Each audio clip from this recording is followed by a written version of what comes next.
Look, I'm going to show you something that might completely change your migration plans to Australia, and trust me, you're going to want to hear this before making any decisions.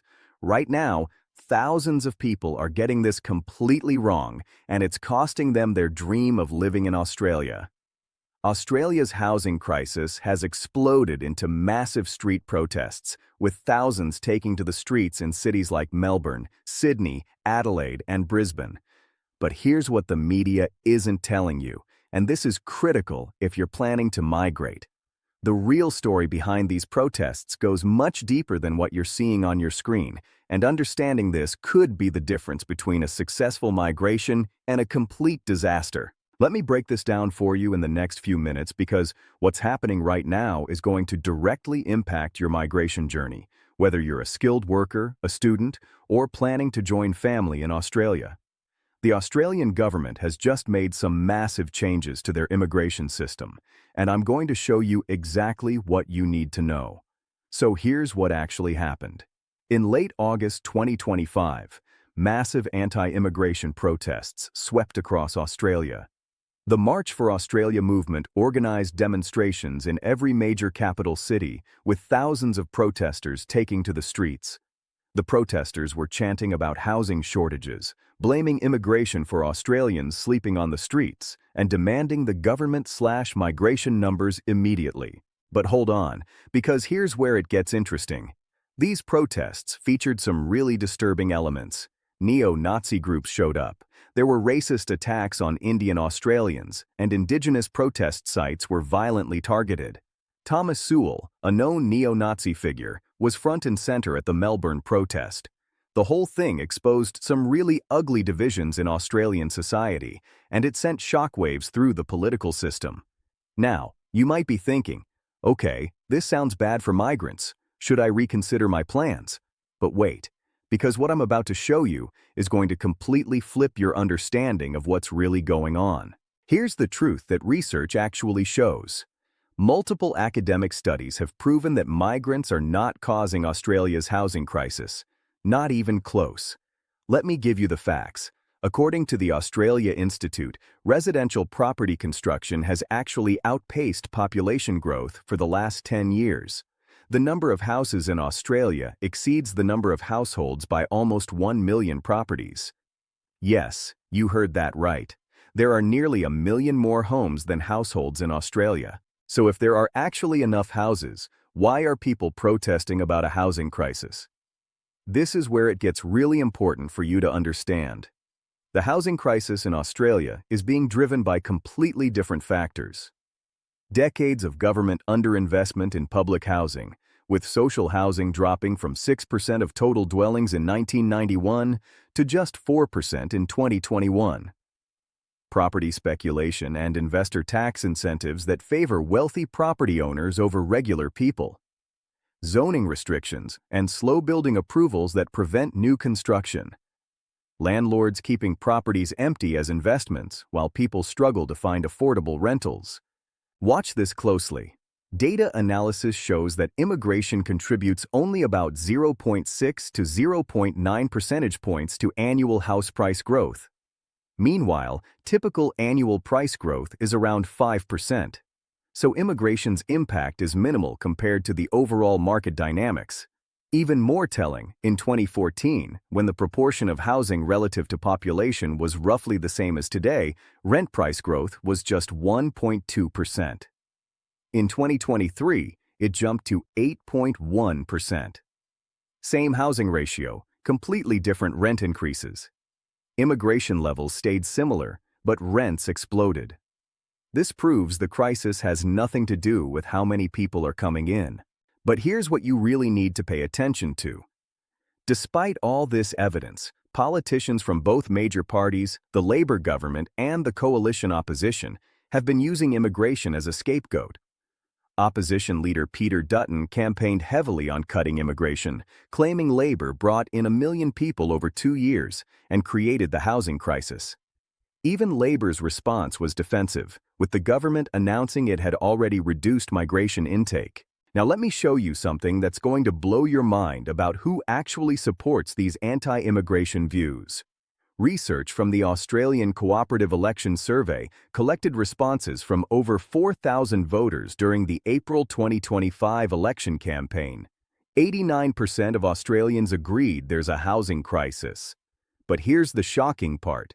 When asked about solutions, older voters and outright homeowners were most likely to blame immigration.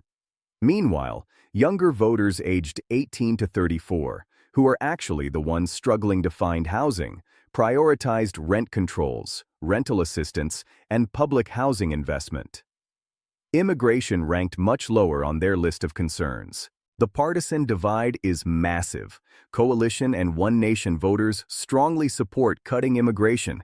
Greens voters barely support it at all. Labor voters are somewhere in the middle.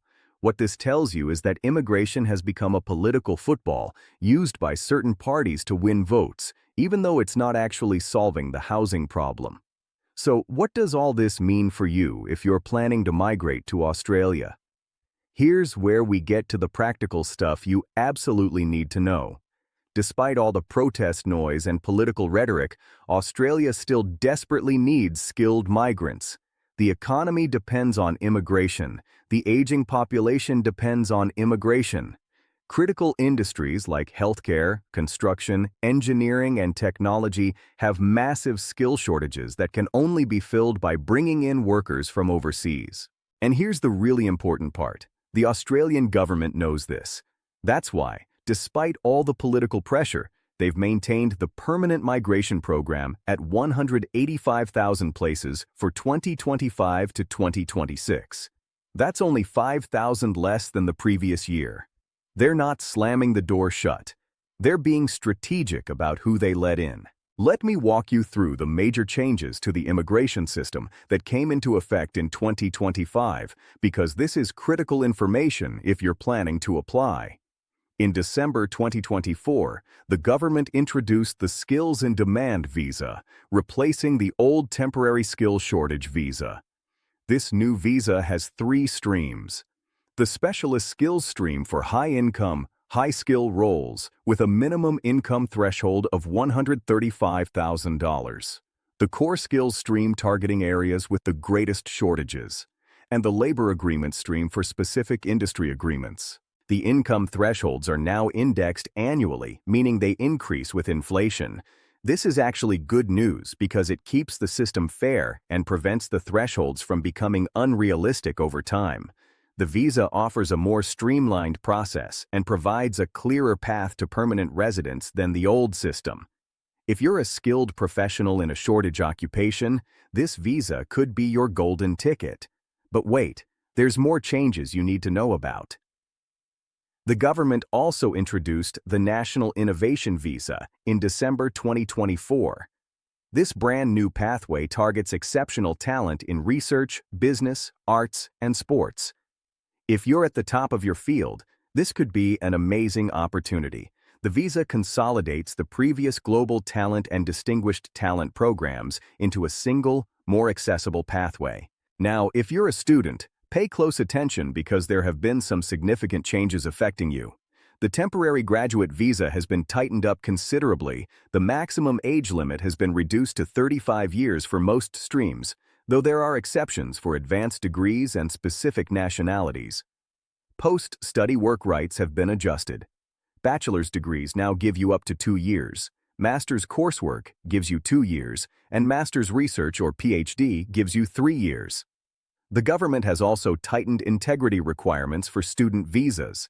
They've increased English proficiency scores, raised financial capacity requirements, and added additional scrutiny to applications suspected of containing fraudulent or misleading information. They're trying to crack down on what they call visa hopping, where temporary visa holders keep applying for more temporary visas to extend their stay without any real path to permanent residence. Let me tell you about the allocation of migration places for 2025 to 2026, because understanding this will help you figure out which pathway gives you the best chance. Out of the 185,000 total places, 132,200 places go to skilled stream visas. That's 71% of the entire program. Within the skilled stream, employer-sponsored visas have increased to 44,000 places. This is huge because it shows the government wants employers to drive migration decisions, not just independent applicants. Here's something really important about family visas.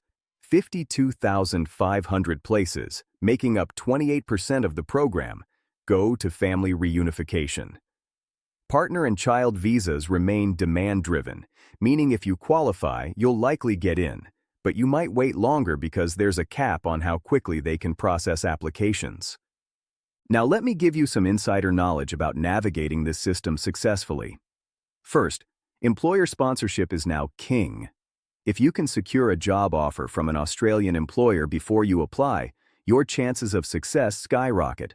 The government has made it clear they prefer employer-driven migration. Start building connections with Australian companies in your industry. Use LinkedIn aggressively. Consider applying directly to companies advertising positions on Australian job boards. Some companies specifically recruit overseas talent, especially in healthcare, engineering, and IT. Second, target occupations on the Core Skills Occupation List. This list identifies occupations where Australia has the greatest shortages. If your profession is on this list, you're in a much stronger position. As of 2025, occupations like registered nurses, software engineers, electricians, plumbers, civil engineers, secondary school teachers, and early childhood teachers are all in high demand. Data analysts and other IT-related roles have been added to address tech skill shortages. Third, consider regional pathways seriously. Yes, you might dream of living in Sydney or Melbourne, but the reality is regional areas offer faster processing, additional points for your visa application, and often a clearer path to permanent residence. Cities like Adelaide, Perth, Hobart, and Darwin are actively seeking skilled migrants. The lifestyle can be fantastic, cost of living is lower, and you'll face less competition from other applicants. Fourth, be prepared for higher income thresholds. The government indexes these thresholds annually to match market conditions. For 2025, the skilled visa income threshold increased by 4.6%. If you're applying for a specialist skills stream visa, you need to demonstrate you'll earn at least $135,000. That's a significant salary, and you'll need strong evidence from your employer that this is genuinely what they'll pay you. Fifth, students need to plan strategically. If you're coming as an international student, understand that the pathway to permanent residence has gotten harder. The government reduced graduate visa durations and increased age limits. You need to study in an occupation area that's in shortage, achieve high grades, and ideally secure employer sponsorship before your graduate visa expires. Don't just pick any course. Pick strategically. Let me address something crucial that many migrants don't realize until it's too late. Australia uses a points-based system for skilled independent visas, and competition is fierce. You get points for age, with maximum points if you're between 25 and 32 years old. You get points for English language proficiency, with higher scores getting more points. You get points for work experience, both Australian and overseas. You get points for educational qualifications, with Australian qualifications getting bonus points. And you can get additional points for things like studying in regional Australia, having a partner with skills, or having state nomination. Here's the reality check. The minimum points required keeps going up because there are so many applicants competing for limited places. Just meeting the minimum doesn't guarantee you'll get invited. You need to maximize every possible point. Consider doing a professional year program if you're eligible, as it gives you additional points and Australian work experience. Consider taking a more advanced English test like PTE Academic or IELTS to achieve a higher score. Consider gaining additional work experience before applying, as more years means more points. Now let's talk about timing, because this is absolutely critical. Processing times have been improving. Graduate visa applications are now processed in 21 calendar days, which is much faster than before. But other visa categories can take months or even years. If you're planning to migrate, start preparing now. Don't wait until you're ready to move. The process from initial planning to actually landing in Australia can easily take 2 to 3 years. Get your skills assessed early. Most skilled visas require you to have your qualifications and experience assessed by the relevant Australian assessing authority. This can take several months. Start gathering your documents immediately. You'll need police clearances, health examinations, employment references, academic transcripts, and more. Some of these documents have expiry dates, so timing is crucial. Consider engaging a registered migration agent. Yes, it costs money, but a good agent knows the system inside out and can help you avoid costly mistakes. They can advise on which visa pathway gives you the best chance, help you prepare a strong application, and guide you through the complex documentation requirements. Make sure any agent you use is registered with the Migration Agents Registration Authority.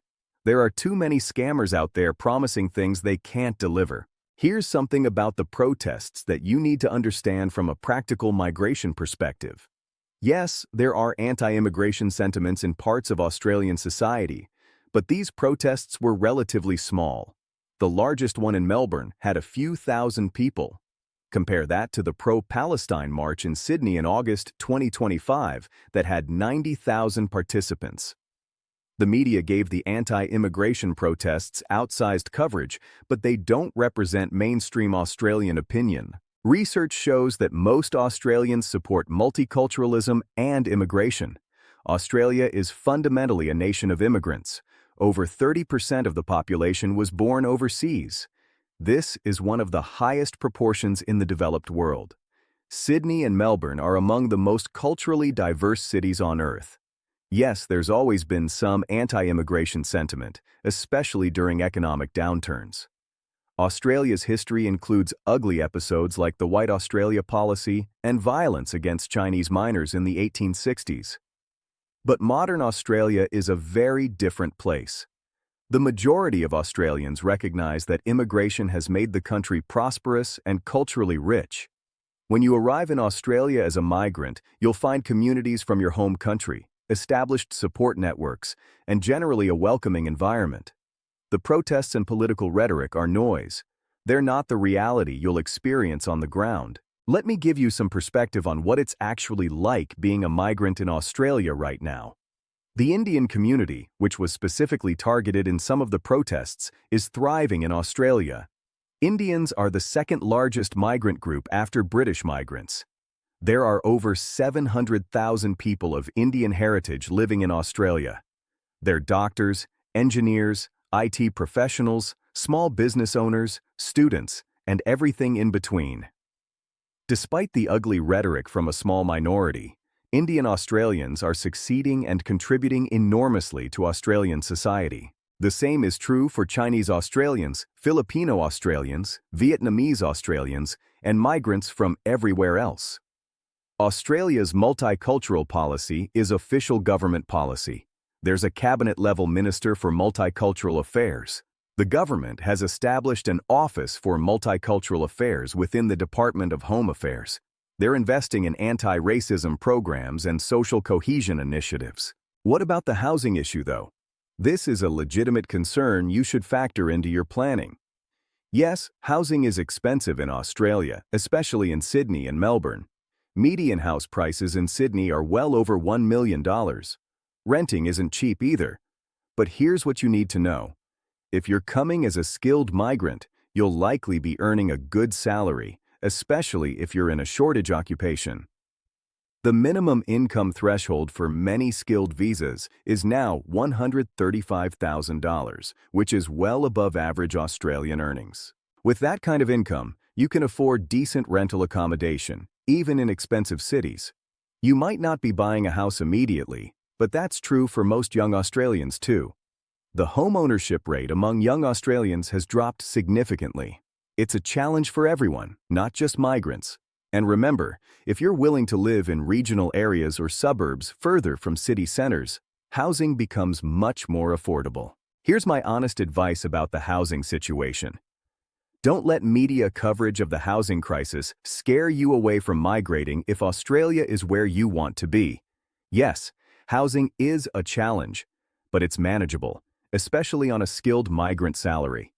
Do your research on which suburbs or cities offer better affordability. Consider sharing accommodation initially to save money. Build up your savings and credit history before attempting to buy property. And remember, the Australian government is investing heavily in housing supply, though it will take time for new construction to ease prices. Let's talk about the economic reality that no one in the anti-immigration movement wants to acknowledge. Australia's economy depends on immigration. Period. The aging population means there aren't enough young Australian-born workers entering the workforce to replace retiring baby boomers. Without immigration, Australia would face massive skill shortages in critical areas like healthcare. Who would staff hospitals and aged care facilities? Without immigration, GDP growth would stall, and living standards for all Australians would decline.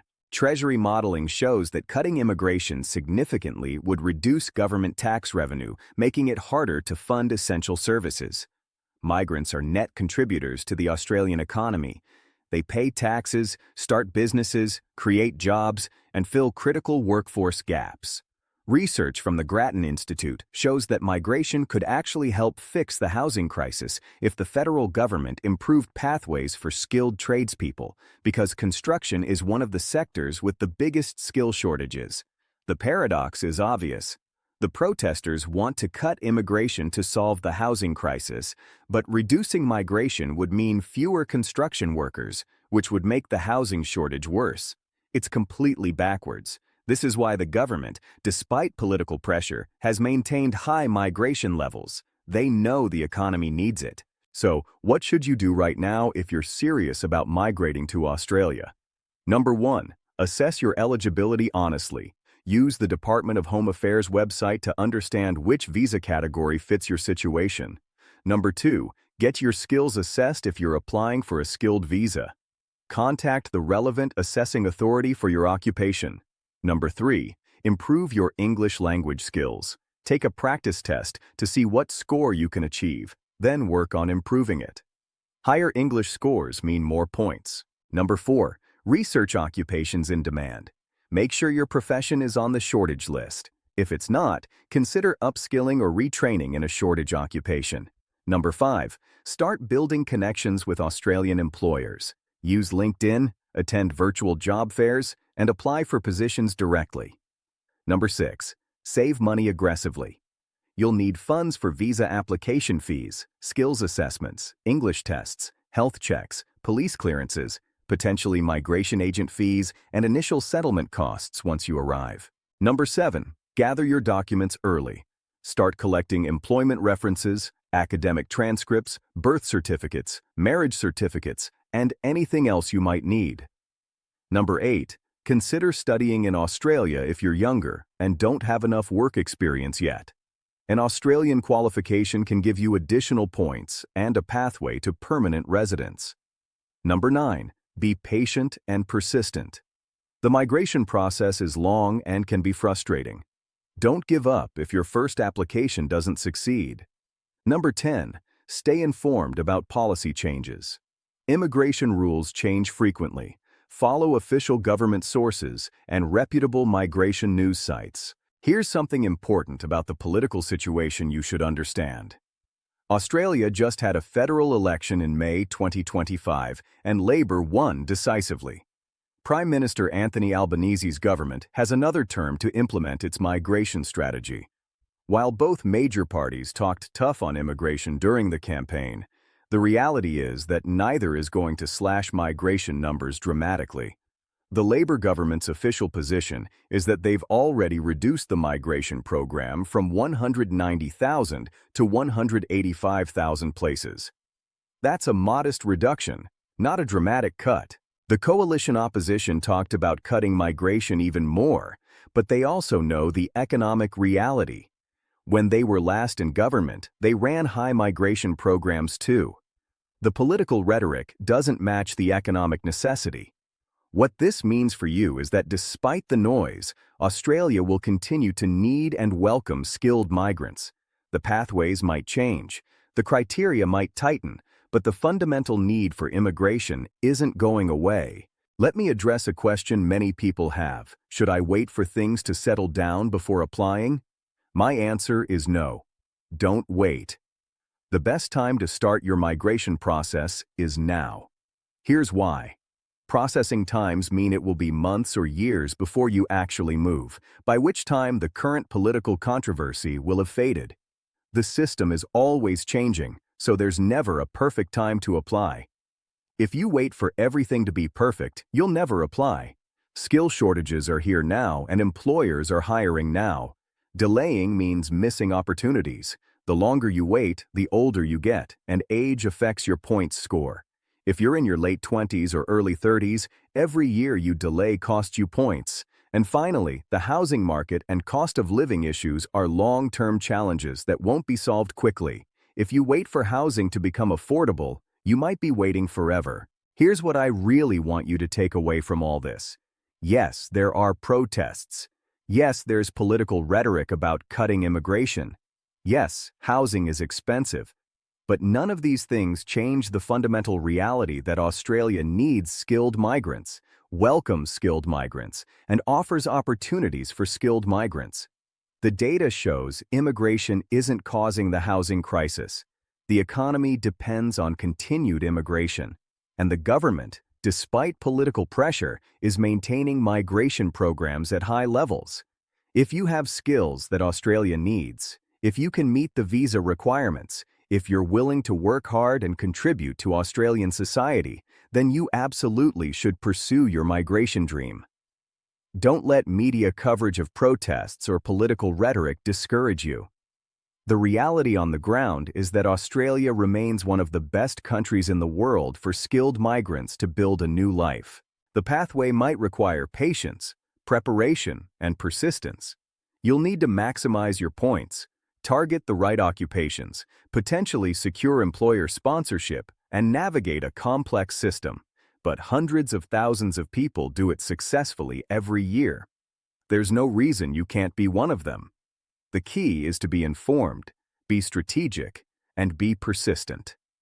Australia offers high incomes, excellent quality of life, world-class healthcare and education, political stability, beautiful natural environment, multicultural society, and pathways to citizenship. These advantages haven't changed because of some protests. They're still there waiting for skilled migrants who are willing to go through the process. So here's my final advice. Educate yourself thoroughly about the visa options. Be realistic about your eligibility and what you need to improve. Start the process now. Don't wait for a perfect time. Consider using a registered migration agent to guide you. Target occupations and pathways where you have the strongest chance. Be prepared for the financial costs involved. Stay patient through the long processing times. And most importantly, don't let political noise discourage you from pursuing your goals. The protests made headlines, but they don't represent mainstream Australia. The housing crisis is real, but it's not caused by immigration, and it shouldn't stop you from applying if you meet the requirements. Australia needs you, the economy needs you, employers need you, and despite what a vocal minority might say, the majority of Australians welcome skilled migrants who come to contribute to the country's future. Your migration journey starts with a single step. Assess your eligibility, start gathering documents, improve your English, research your options, and take action. Thousands of people just like you are successfully migrating to Australia every single month. You can be one of them if you're willing to put in the work. The opportunity is there, the pathways are clear, the need is real. Now it's up to you to take that first step and start turning your Australian dream into reality. Good luck with your migration journey, and I hope this information has given you the clarity and confidence you need to move forward.